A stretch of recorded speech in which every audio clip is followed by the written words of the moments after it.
हम सूची बना के बैठ के बना के देंगे, इसको आप रिसीव कर लीजिए, ये आप ले लीजिए। थोड़ा पीछे उड़ जाओ, इधर इधर इधर सामने सामने सामने। ये आंदोलन लेके आप क्या हुआ, उसमें क्यों आप रुके, क्यों नहीं गए? ये आंदोलन लेके हम लखनऊ जा रहे थे। जिला प्रशासन की एक टीम जिसमें तहसीलदार, एसडीएम हमारे पास आए थे और बहुत कुछ अनुनय विनय करने के बाद हम लोगों ने अपने कार्यक्रम को स्थगित किया है, खत्म नहीं किया है। उनके कहने पे कि एक हफ्ते के बाद, एक हफ्ते तक का उन्होंने हमको समय दिया है, उस एक हफ्ते के लिए हम लोग रुके हैं। इस कार्यक्रम को हमने स्थगित नहीं किया है क्योंकि ये लड़ाई लंबी है और इसको लड़ना ही पड़ेगा और लड़ने के लिए हम लोग तैयार है। परमानेंट के लिए लड़ाई ये लड़ेंगे, लेकिन एक हफ्ते के लिए प्रशासन ने अनुनय विनय किया है, उनका अनुरोध है, तो हम लोग दरअसल उसको स्थगित किए हैं। अभी तक इसको हमने रोका नहीं। आश्वासन क्या, मेरा एक एसडीएम सदर ने हमारे दरअसल जो हम ज्ञापन माननीय मुख्यमंत्री जी को देने के लिए जा रहे थे, उस ज्ञापन को रिसीव किया है और रिसीव करने के बाद कहा है कि इस पर हम पूरी तरीके से कार्रवाई करेंगे। और जो सीएमओ संतोष गुप्ता और सीएमएस आर.के. कोहली के ऊपर एक टीम बताया है उन्होंने कि लखनऊ से आएगी एडीजी हेल्थ के यहाँ से, वो एक हफ्ते में जांच करके और पूरी तरीके से आप लोगों को अवगत कराएगी।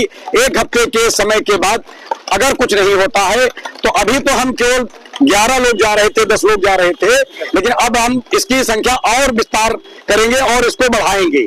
मुख्यमंत्री से जो मुलाकात करने जा रहे हैं, क्या कुछ प्रमुख बिंदु है? और प्रमुख बिंदु हमारे पास लखीमपुर में व्याप्त सबसे पहले तो जो स्वास्थ्य व्यवस्था, स्वास्थ्य जो अवैध अस्पताल चल रहे हैं, मेन मुद्दा हमारा ये है। दूसरा, अवैध जो कब्जेदार हैं, जो जमीनों पे कब्जा किए जा रहे हैं वो माफियाओं के द्वारा, जो पहले सपा में सक्रिय थे, बसपा में सक्रिय, वही भाजपा में भी सक्रिय हैं, उनके द्वारा एक तो भूमाफियाओं के ऊपर कार्रवाई के लिए हम जा रहे थे। दूसरी, जो भ्रष्टाचार, जनपद में जो भ्रष्टाचार है, जो समाजवादी सोच के यहाँ पे अधिकारी और अफसर बैठे हैं, उनके ऊपर अंकुश लगे ताकि सरकार की छवि न धूमिल हो, इसलिए हम जा रहे थे। और पूरे हमारे बहुत से बिंदु हैं जिन पे हम जा रहे थे। हमारे उस लिखित में पूरा ज्ञापन हमने दे रखा है उस चीज के लिए। एक मामला और संज्ञान में आया था, हॉस्पिटल जो मोती जिला अस्पताल है, वहाँ पे यदि कोई पत्रकार अपना माइक आईडी खुलेआम लेकर जाता है तो उसको जाने पर रोक लगती है। ये वहाँ पे अभी इस पे भी एडीजी हेल्थ के यहाँ से जो लोग आएंगे उनसे इस पे चर्चा की जाएगी कि उन लोगों ने बाउंसर रख रखा है, ये बाउंसर सरकार की तरफ से हैं या डॉक्टरों की सुरक्षा के ऊपर है, क्योंकि उनके यहाँ सारी दवाएं बाहर से लिखी जाती हैं और जितनी भी दवाएं लिखी जाती हैं सारी जांचें बाहर से कराई जाती हैं।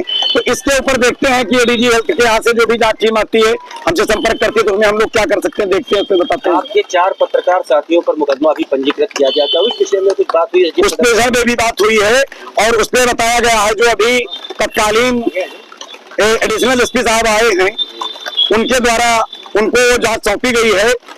और ये हमसे अभी एसडीएम साहब ने, सदर कोतवाल साहब ने ये बात कही है कि उनके द्वारा जांच की जाएगी, जांच निष्पक्ष तरीके से होगी। यदि वो दोषी नहीं है तो मुकदमा को खत्म किया जाएगा। लेकिन हम ये नहीं समझ पा रहे हैं क्या वीडियो बनाना दोष है। अश्लीलता का वीडियो मेरे पास आज भी मौजूद है, मैं सार्वजनिक नहीं कर सकता इसलिए क्योंकि उसमें किसी की इज्जत का सवाल है, तो सार्वजनिक नहीं हो रहा है और मुकदमा वो पूरी तरीके से निराधार, उनको तो खत्म करना ही पड़ेगा।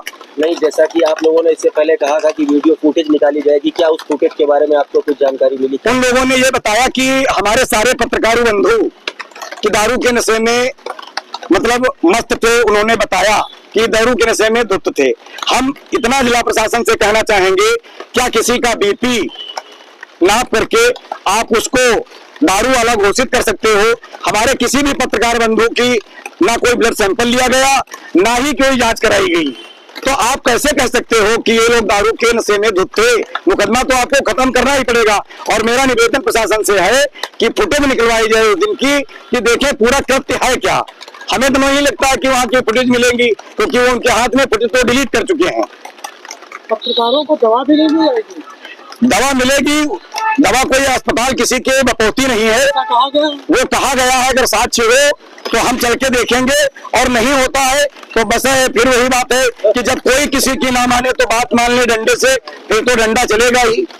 अब वो किसका चलता है, शासन का चलता है, प्रशासन का चलता है। कहीं ना कहीं स्वतंत्रता को दबाने का प्रयास, पत्रकारों की स्वतंत्रता, पत्रकारों की स्वतंत्रता को दबाने का प्रयास किया जा रहा है, क्या कहना चाहेंगे इस बारे में? ये विषय है कि हम लोग पत्रकारों की मांगों को लेकर माननीय मुख्यमंत्री जी के पास जा रहे थे, जैसा कि आपके पास में भी वीडियो साक्ष्य हैं कि जिस तरीके से पुलिस प्रशासन ने आके हम लोगों को जबरन रोका है।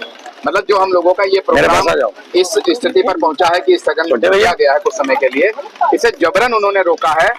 और फिर बाद में जिला प्रशासन की टीम आई और उन्होंने हमसे वार्तालाप की और वार्ता में बताया कि 7 दिन के अंदर में आपकी समस्याओं का निस्तारण किया जाएगा इस आश्वासन के साथ में, और यदि नहीं करते हैं तो आप जाने के लिए स्वतंत्र हैं।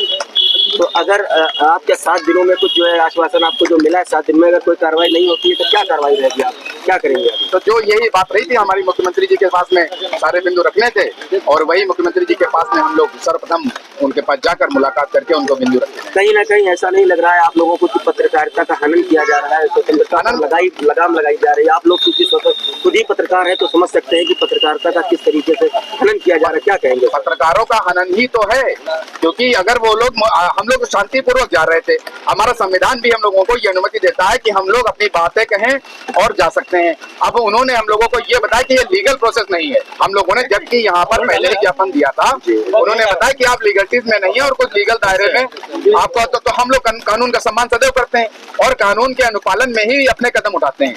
और पत्रकारों की लेखनी का दबाने के बाद ही तो हम लोग उनके उठाने जा रहे थे, जिससे इनकी चूड़े हिल गई। ये हम लोगों को जाने नहीं देना चाहते थे, और अगर वो नहीं करते हैं तो हम लोग किसी के मानने से मानने वाले नहीं हैं, और हम लोग जरूर से जरूर मुख्यमंत्री जी के पास रखकर अपनी बात रखेंगे। अब ऐसे मौसम में आप लोग जा रहे थे, किसी भी प्रकार की कोई भी मेडिकल व्यवस्था, कुछ भी व्यवस्था नहीं थी? किसी तरीके की व्यवस्था नहीं, किसी प्रशासन ने किसी तरीके की सुध नहीं ली, और बस जैसा जो भी हुआ है वो तत्काल यहाँ हुआ है। हम लोग आए, आधे घंटे तक हमारी जिलाधिकारी महोदय कुर्सी से नहीं निकली। आखिर जब उन्हें लगा कि ये पत्रकार चल वास्तविकता में ही जा रहे हैं, तो उन्होंने अपने अंग्रेजों की दमन नीति के हिसाब से आके यहाँ पुलिस फोर्स रोका, और फिर उसके बाद में खैर हमारे जितने भी 10 लोग पत्रकार जा रहे थे वो आपस ही बात वार्तालाप करके और प्रशासन की टीम का जो आश्वासन दिया है उसके तहत प्रोग्राम कुछ दिनों के लिए स्थगित किया गया है कि जब तक इनको 7 दिन का समय देकर। अगर 7 दिन बाद कोई कार्रवाई नहीं होती है तो आप लोग मुख्यमंत्री के जो है कुछ करेंगे, मुख्यमंत्री आवास के? जी बिल्कुल, निस्संदेह 100 में 100% हम लोग माननीय मुख्यमंत्री जी के पास जाएंगे, और ये नहीं जाने देंगे तो एन केन प्रकार हम लोग जाके ही रहेंगे।